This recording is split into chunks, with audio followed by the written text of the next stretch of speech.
Les murs suintaient. Pas de l'eau. Du jus de cadavre. En 1780, au cœur de Paris, dans le quartier des Innocents, les habitants du rez-de-chaussée se réveillaient avec une odeur que personne ne sait vraiment décrire avant de l'avoir sentie. L'odeur de la chair humaine en décomposition, traversant les pierres, infiltrant les caves, imprégnant les murs, les vêtements, la nourriture. Des familles entières dormaient à quelques centimètres des corps de milliers de morts entassés depuis des siècles. Des voisins tombaient malades, puis mouraient, les uns après les autres, sans que personne ose relier leur corps à ceux qui pourrissaient juste derrière les murs. Des puits contaminés, des enfants fiévreux, et personne là-haut, dans les palais, ne daignait regarder vers le bas. Ce n'est pas une métaphore, ce n'est pas une exagération littéraire. C'est ce qui s'est passé dans la capitale du royaume le plus puissant d'Europe pendant des décennies, en plein siècle des Lumières. Voici l'histoire de la manière dont Paris a laissé ses morts pourrir sous les pieds des vivants jusqu'à ce que la ville entière commence à s'empoisonner. Pour comprendre ce qui éclate en 1780, il faut remonter plusieurs siècles en arrière. Le cimetière des Saints-Innocents existait depuis le Moyen Âge. Il occupait environ 1 hectare, en plein centre de Paris, entouré de maisons, d'échoppes, de rues bondées et de circulation permanente. Pendant des siècles, c'est là qu'on enterrait les Parisiens ordinaires, les pauvres, les anonymes, les victimes d'épidémies, les corps récupérés dans la rue ou repêchés dans la Seine. Pas les grands noms, pas les puissants, les gens ordinaires. Le problème, c'est que Paris grandissait, la population explosait, les morts s'accumulaient, et le cimetière, lui, ne grandissait pas. Alors on entassait. On remplissait des fosses communes avec parfois plus d'1 millier de cadavres dans un seul trou. Quand la fosse était pleine, on en ouvrait une autre. Quand il n'y avait plus de place, on exhumait les ossements les plus anciens pour les stocker dans les charniers. Puis on recommençait, couche après couche, corps après corps, génération après génération. Le sol du cimetière finit par se hausser au-dessus du niveau des rues voisines. Paris ne marchait plus à côté de ses morts, elle marchait déjà sur eux. Mais l'accumulation n'était qu'une partie du cauchemar. Les charniers, ces galeries construites le long des murs pour recevoir les ossements exhumés, n'étaient pas fermés. Ce n'étaient pas des coffres scellés. C'étaient des structures à demi ouvertes, où des crânes et des tibias s'empilaient à la vue de tous. Au Moyen Âge, cela ne choquait pas vraiment. La mort était partout. On la croisait dans les rues, dans les églises, dans les maisons. On finissait par vivre avec elle. Autour des Saints-Innocents, des marchands vendaient leurs produits au pied des ossements. Des enfants passaient entre les piliers. La vie ordinaire continuait à quelques mètres de millions de restes humains. Paris avait normalisé la cohabitation avec ses propres morts. Et plus cette cohabitation durait, plus elle cessait de choquer. Jusqu'au moment où la mort a commencé à sortir du sol. À la fin du XVIIIe siècle, la terre du cimetière était saturée à un niveau presque inimaginable. Gorgée de matières organiques, de fluides, de restes humains en décomposition, elle n'absorbait plus rien. Les corps ne se dissipaient plus vraiment. Le sol était plein. Les fosses étaient pleines. Les murs eux-mêmes semblaient avoir absorbé la corruption des siècles. Et tout ce que la terre ne pouvait plus contenir cherchait désormais une autre sortie. Cette sortie, c'était vers le bas, vers les caves, vers les puits, vers les fondations des maisons voisines. Les riverains avaient remarqué les signes bien avant l'effondrement de 1780. Dans plusieurs caves accolées au cimetière, les murs présentaient des suintements gras, jaunâtres, presque huileux, une humidité épaisse qui n'avait rien de naturel. Une odeur qui persistait malgré les herbes brûlées, malgré les fenêtres ouvertes, malgré les tentatives dérisoires de purifier l'air. Certains quittaient les lieux, d'autres restaient, faute d'argent, et tombaient malades. Les puits du quartier donnaient parfois une eau au goût étrange. Des plaintes remontaient, des rapports existaient, des observations étaient consignées. Les autorités savaient assez pour comprendre qu'il se passait quelque chose de grave, mais elles ne voulaient pas être celles qui devraient en assumer le prix politique, religieux ou financier. Ce n'était pas de l'ignorance, c'était de l'indifférence organisée. Les propriétaires n'avaient aucun intérêt à provoquer un scandale. L'Église, qui contrôlait le cimetière, n'allait pas reconnaître qu'un terrain sacré empoisonnait le voisinage. Et l'administration parisienne n'avait ni la volonté, ni les moyens, ni peut-être même le courage de s'attaquer à un problème aussi ancien et aussi explosif. Alors tout le monde regardait ailleurs, et les corps continuaient à pourrir. Puis, en janvier 1780, la paroi cède. Dans une cave de la rue de la Lingerie, adossée au cimetière, un mur s'effondre partiellement. Ce qui s'engouffre alors dans la pièce n'a rien de la terre ordinaire. C'est une masse noire, grasse, lourde, mêlée de débris osseux et de matière organique en décomposition avancée, une boue de mort accumulée pendant des siècles. La puanteur envahit immédiatement le bâtiment. Les habitants fuient, le voisinage panique. Cette fois, il n'est plus possible de détourner le regard. Le lieutenant général de police de Paris, Louis Thiru de Crosne, se déplace pour constater l'ampleur des dégâts. Ce qu'il découvre force enfin l'administration à reconnaître l'évidence. Le sol du cimetière des Innocents est saturé à un point critique. Les eaux du quartier sont contaminées. Plusieurs puits dans un large périmètre sont jugés impropres à la consommation. Des maladies frappent les rues voisines depuis des années. Ce qui paraissait diffus devient soudain visible, matériel, irréfutable. Ce n'était plus un cimetière saturé, c'était un mécanisme de putréfaction qui venait de rompre sa propre paroi. La décision devient inévitable. Le cimetière des Saints Innocents doit être fermé, vidé, et ses restes déplacés hors du quartier.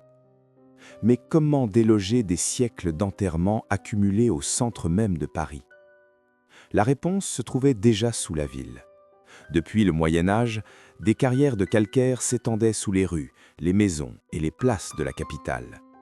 Des kilomètres de galeries creusées pour bâtir Paris allaient désormais servir à absorber ce que Paris ne voulait plus voir. À partir de 1786, après plusieurs années de préparation, le transfert commence. La nuit, des charrettes chargées d'ossements quittent le quartier dans un silence presque cérémoniel. Sous des voiles noirs, il n'y a plus ni nom, ni famille, ni visage, seulement des restes. Des fragments d'hommes, de femmes et d'enfants que la ville avait entassés pendant des siècles avant de décider qu'il fallait enfin les faire disparaître. Escortés par des prêtres, accompagnés de prières qui donnent au processus une apparence de dignité, ces ossements sont conduits dans les galeries souterraines.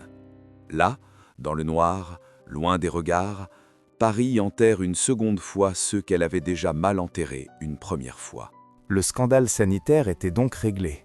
Mais il l'était à la manière des institutions, non pas en réparant la logique qui avait produit l'horreur, mais en la déplaçant.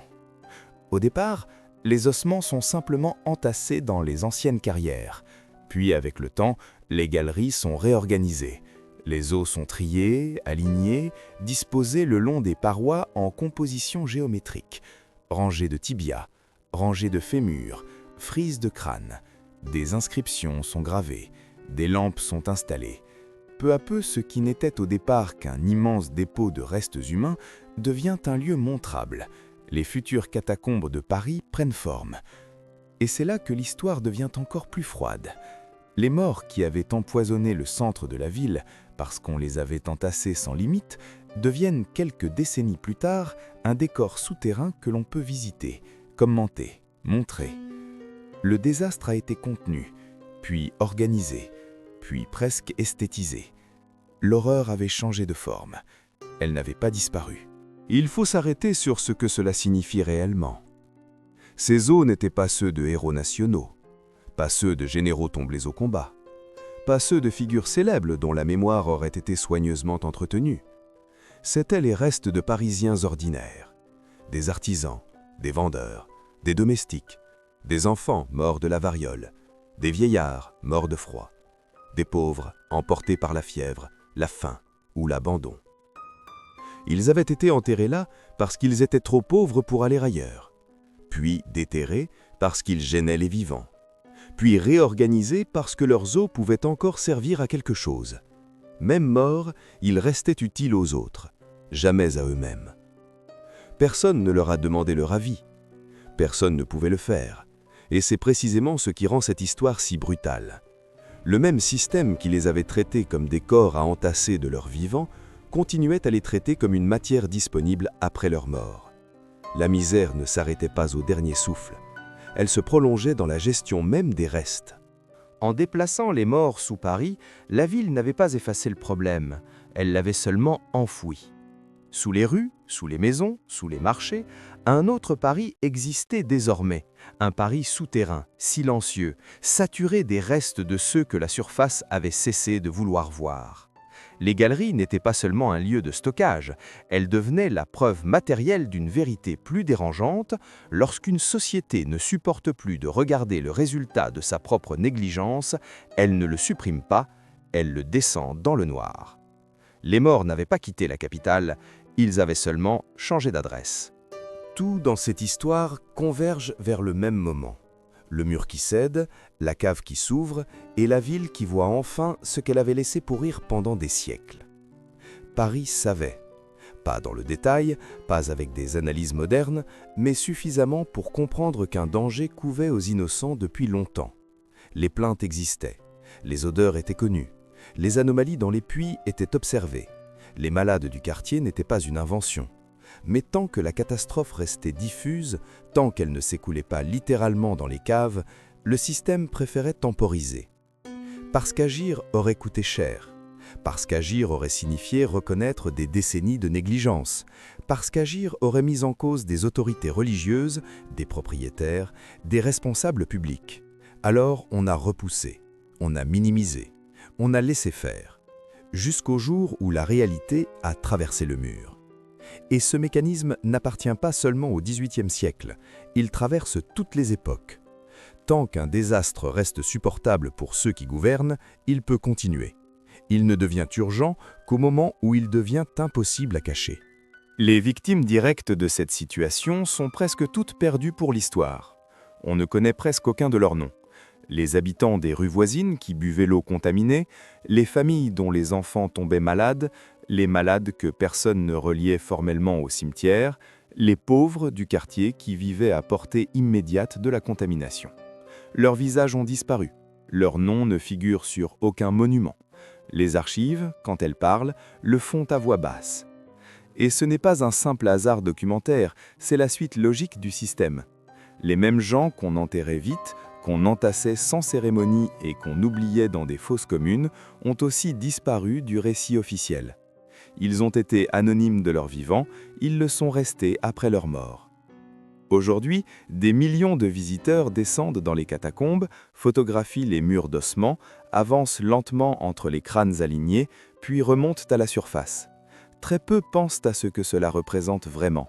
Non pas une curiosité morbide née de rien, mais le résultat direct d'une catastrophe sanitaire gérée dans l'urgence, après des siècles d'indifférence envers ceux qui comptaient le moins. Il reste alors une question plus dérangeante que toutes les autres. Combien de temps une société peut-elle cohabiter avec l'inacceptable avant de réagir ? Paris a apporté une réponse terrible, des siècles. Tant que l'inacceptable restait réparti sur des pauvres, noyés dans l'habitude, dilués dans l'odeur quotidienne, contenus derrière des murs suffisamment épais pour protéger les regards les plus puissants, il pouvait durer. Ce n'est que lorsque la corruption est devenue physique, visible, impossible à ignorer, que le système a fini par bouger. Et même là, la solution choisie n'a pas consisté à réparer l'horreur dans ce qu'elle révélait de plus profond. Il s'agissait surtout d'éloigner le scandale, de le faire disparaître du paysage, de le faire descendre sous terre. Paris a attendu que son propre sol cède, et quand la ville a enfin agi, elle n'a pas réparé l'horreur, elle l'a déplacée dans le noir. C'est peut-être cela, au fond, la leçon la plus obscure de cette histoire. Les sociétés ne s'effondrent pas seulement sous les coups de la guerre ou de la famine, elles se corrompent aussi en silence, lorsqu'elles s'habituent à ce qui devrait rester intolérable, lorsqu'elles vivent trop longtemps au contact de la pourriture sans vouloir la nommer, lorsqu'elles apprennent à organiser l'insupportable au lieu de l'arrêter. Paris n'a pas vaincu ce cauchemar, elle l'a simplement enfoui. Et si cette histoire vous a troublé, si vous avez eu l'impression de voir apparaître derrière la façade de la grande histoire française quelque chose de beaucoup plus sale, de beaucoup plus humain et de beaucoup plus dérangeant, alors vous êtes exactement à votre place ici. Sur l'année obscure, chaque épisode explore une année, un événement, un moment où la France a laissé apparaître ce qu'elle avait de plus sombre. Alors abonnez-vous, activez la cloche et rejoignez-nous pour la prochaine année obscure. Parce que ce que l'histoire officielle laisse dans l'ombre est souvent ce qu'elle cache de plus révélateur.